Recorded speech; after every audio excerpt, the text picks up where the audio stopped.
নমস্কার প্রিয় ভক্তবৃন্দ।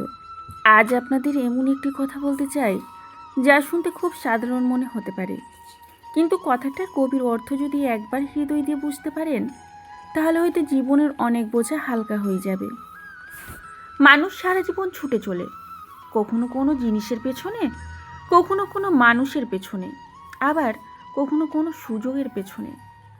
আর এই ছুটতে ছুটতে একসময় মানুষ ক্লান্ত হয়ে যায়, শরীর ক্লান্ত হয়, মন ক্লান্ত হয়, অথচ মনের ভিতরে শান্তি আসে না। কিন্তু কেন আসে না শান্তি?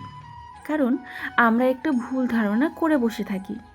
আমরা ভাবি জীবনে যা কিছু পাবো সব কিছু আমাদের দৌড়ের মাধ্যমে পেতে হবে। আমাদের বুদ্ধি, আমাদের কৌশল, আমাদের চেষ্টা আর আমাদের জোর দিয়ে সব কিছু অর্জন করতে হবে। কিন্তু এখানেই মানুষের সবচেয়ে বড় ভুল। যা সত্যি আপনার জন্য নির্ধারিত তা পাওয়ার জন্য আপনাকে সারা জীবন ছুটে বেড়াতে হবে না, সেটি কোনো না কোনো পথ ধরে আপনার কাছে আসবেই। আর যে জিনিস আপনার জন্য নয় সেটিকে যতই আঁকড়ে ধরুন, একসময় সেটি আপনার হাত থেকে বেরিয়ে যাবে। একটি ছোট্ট গ্রামের কথা বলি। সেই গ্রামে এক যুবক বাস করত, খুব সহজ সরল পরিশ্রমী একজন মানুষ। কিন্তু তার মনের মধ্যে সবসময় একটা অস্থিরতা ছিল। সে সবসময় ভবিষ্যৎ নিয়ে চিন্তা করত। কখনো ভাবতো, এই জিনিসটা যদি পেয়ে যাই তাহলে আমার জীবন শান্ত হয়ে যাবে। আবার কখনো ভাবতো, ওই মানুষটি যদি আমার পাশে থাকে তাহলে আমার জীবন সম্পূর্ণ হয়ে যাবে। কখনো কোনো সুযোগের পেছনে ছুটতো, আবার কখনো কোনো মানুষের কাছ থেকে আশা করত। সে একের পর এক দরজায় গিয়েছে, প্রতিটি সুযোগকে ধরে রাখার চেষ্টা করেছে, প্রত্যেক মানুষের কাছে আশা করেছে, কিন্তু বারবার হতাশ হয়ে ফিরে এসেছে। দিন কেটে যাচ্ছিল, তারপর পরিশ্রম বাড়ছিল, কিন্তু তার মনের শূন্যতাও যেন আরও বাড়ছিল। একদিন সে একজন মহাপুরুষের কাছে গিয়ে বলল, গুরুদেব, আমি তো সব কিছু করার চেষ্টা করছি, আমি পরিশ্রম করছি, চেষ্টা করছি, মানুষের কাছেও যাচ্ছি, তবু কেন আমার জীবনটা সঠিক হচ্ছে না? মহাপুরুষ কিছুক্ষণ তার দিকে তাকিয়ে রইলেন, তারপর খুব শান্তভাবে বললেন, তুমি অনেক কিছু করছো, সেই কারণেই তুমি ক্লান্ত হয়ে পড়েছ। কথাটি যুবকের হৃদয়ে গিয়ে লাগলো। সে অবাক হয়ে বলল, আমি যদি কিছু না করি তাহলে আমার জীবন কিভাবে চলবে?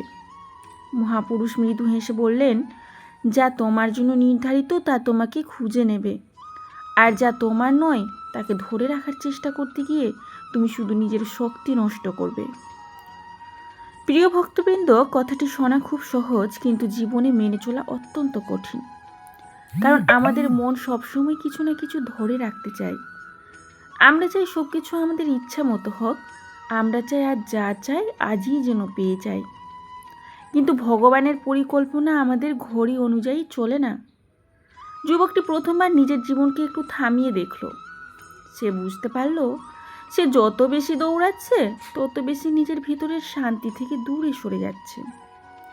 সেদিন সে কোনো সংকল্প আর করল না, শুধু নিজের দৌড়টা একটু কমিয়ে দিল, নিজের অস্থিরতাকে দেখতে শুরু করলো, আর প্রতিদিন কিছুটা সময় ভগবানের নাম স্মরণ করতে বসতে লাগলো। মনে রাখবেন, নাম জপ করার অর্থ জীবন থেকে পালিয়ে যাওয়া নয়।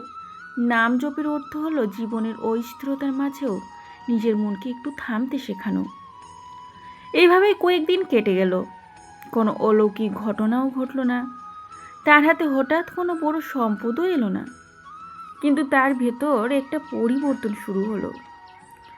তার মনে ধীরে ধীরে একটা স্থিরতা আসতে লাগলো, আর সেই স্থিরতার মধ্যেই সে প্রথমবার বুঝতে পারল, যে জিনিসের পিছনে সে বছরের পর বছর ছুটেছে, আসলে সেই জিনিসটির বোঝাই তার দুঃখের একটি বড় কারণ ছিল। ধীরে ধীরে তার অতিরিক্ত চাওয়াগুলো শান্ত হতে লাগলো। সে সব কিছু নিজের হাত ধরে রাখার পরিবর্তে ভগবানের চরণে সমর্পণ করতে শিখল। আর ভক্তবৃন্দ, এখান থেকে যেন ঈশ্বরের লীলা শুরু হলো। যেদিন সে ছেড়ে দিতে শিখলো, সেদিন থেকেই জীবনের অনেক কিছু আপনা আপনি সঠিক পথে চলতে শুরু করলো। যে সুযোগের জন্য সে বছরের পর বছর দরজায় দরজায় ঘুরেছিল, একদিন সেই সুযোগ নিজেই তার কাছে এসে উপস্থিত হলো।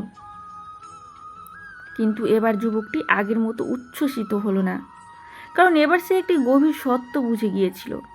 সে মনে মনে বলল, এটা শুধু আমার কাছে আসেনি, এটা হয়তো আমাকে দেওয়া হয়েছে। এই দুটির মধ্যে অনেক বড় পার্থক্য আছে। আপনি জোর করে নিজের কাছে টেনে আনেন, অনেক সময় সেটাই আপনার জন্য বন্ধন হয়ে যায়। কিন্তু যা ভগবান আপনার জীবনে পাঠান সেটিকে আপনি প্রসাদ হিসেবে গ্রহণ করতে পারেন। আর প্রসাদের প্রতি মানুষের কৃতজ্ঞতা থাকে, অহংকার কখনো থাকে না। এখন আরেকটি বিষয় বুঝুন। অনেক সময় আমরা বলি যে যদি এটা আমার জন্যই হয় তাহলে এতদিনে কেন পেলাম না। এই প্রশ্নটা সবার মনে আসা খুব স্বাভাবিক, কিন্তু অনেক সময় এই প্রশ্নের ভিতরে আমাদের অধৈর্য লুকিয়ে থাকে। আমরা ভুলে যাই যে ভগবান দেরি করতে পারেন, কিন্তু কখনো ভুল করেন না। আপনার জীবনে যে জিনিসটি আসার কথা সেটি হয়তো তখনই আসবে যখন আপনি সেটিকে সামলানোর মতো মানসিকভাবে প্রস্তুত হয়ে উঠবেন। এবার যুবকটি ধীরে ধীরে শান্ত হচ্ছিল, তবুও মাঝে মাঝে তার মন আবার প্রশ্ন করত, যদি সব কিছু ভগবানের ইচ্ছাই হয় তাহলে এত অপেক্ষা কেন? একদিন সে আবার সেই মহাপুরুষের কাছে গেল। সে জিজ্ঞাসা করল, গুরুদেব, যদি সব কিছুই ভগবানের পরিকল্পনায় হয় তাহলে এত অপেক্ষা কেন করতে হয়? মহাপুরুষ হেসে বললেন, ফল পাকতে সময় লাগে, কিন্তু পেরে নিতে সময় লাগে না। এই একটি কথা সারা জীবন মনে রাখার মতো। কাঁচা ফল যদি সময়ের আগেই গাছ থেকে পেরে নেওয়া হয় তাহলে সেটি টকই থাকবে, কিন্তু সময় মতো পেকে যাওয়া ফল নিজেই মিষ্টি হয়ে ওঠে। আমাদের সমস্যা কি জানেন? আমরা সময়ের আগেই জীবনের সমস্ত ফল পেতে চাই। তারপর যখন সেই ফল আমাদের প্রত্যাশা মতো হয় না, তখন বলি, ভগবান আমাকে এত কষ্ট কেন দিলেন? কিন্তু অনেক সময় ভগবান কষ্ট দেননি, আমরাই অধৈর্য হয়ে কাঁচা ফল তুলে নিয়েছি। তারপর ধীরে ধীরে সেই যুবক অপেক্ষা করতে শিখল। সে প্রতিদিন নিজের মনে বলতো, যা আমার জন্য তা আমাকে খুঁজে নেবে। আর আশ্চর্যের বিষয় হলো, তার জীবনে এমন একজন মানুষ এলো যার সত্যি তার প্রয়োজন ছিল। কিন্তু মানুষটি তখনই এলো যখন যুবকটি ভিতর থেকে অনেকটা শক্ত হয়ে উঠেছিল। যদি সেই মানুষটি আরও আগে আসতো হয়তো সেই সম্পর্ক টিকতো না, কারণ তখন যুবকটি ভিতর থেকে খুবই অস্থির ও শূন্য ছিল। কিন্তু এবার সে প্রস্তুত ছিল, তাই সেই সম্পর্ক তার জন্য বোঝা হয়ে আর দাঁড়ালো না, বরং হয়ে উঠল একে অপরের জন্য সহায়তা। প্রিয় ভক্তবৃন্দ, এই কারণেই অনেক সময় ভগবান আমাদের অপেক্ষা করান, কারণ তিনি চান না আপনার জীবনে আসা কোনো মানুষ, কোনো সুযোগ কিংবা কোনো সম্পদ আপনার জন্য বোঝা হয়ে উঠুক। তিনি চান যখন সেটা আপনার জীবনে আসবে তখন আপনি সেটিকে সঠিকভাবে গ্রহণ করার মতন প্রস্তুত থাকুন। তাই মনে রাখবেন, যা আপনার জন্য নির্ধারিত তা সঠিক সময়ে আপনার জীবনে আসবে। আর সেই সঠিক সময় মানেই আপনার ঘড়ির সময় নয়, সেটা ভগবানের সময়। তাই বারবার বলছি, কখনো ছুটবেন না,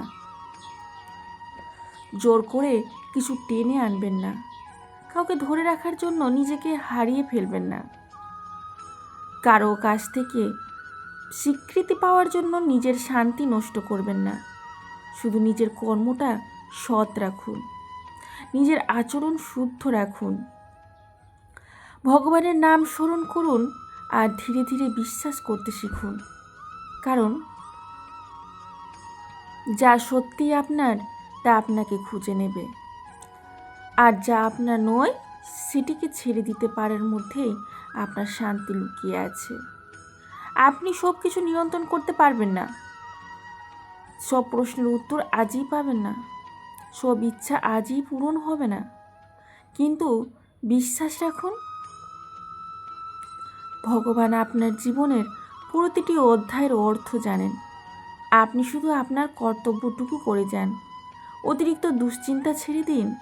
যা চলে যাচ্ছে তাকে সবসময় আটকে রাখার চেষ্টা কখনোই করবেন না, আর যা আসার তাকে ভয় পাবেন না, কারণ কখনো কখনো আমাদের জীবনে যা দেরিতে আসে সেটি সবচেয়ে সুন্দর আশীর্বাদ হয়ে আসে। তাই আজ থেকে একটি কথা মনে রাখবেন, ভাঙতে হবে না, জোর করতে হবে না, ছিনিয়ে নিতে হবে না। ভগবানের উপর বিশ্বাস রাখুন, যা আপনার জন্য তা সঠিক সময়ে আপনাকে খুঁজে নেবে। জয় শ্রীকৃষ্ণ। রাধে রাধে।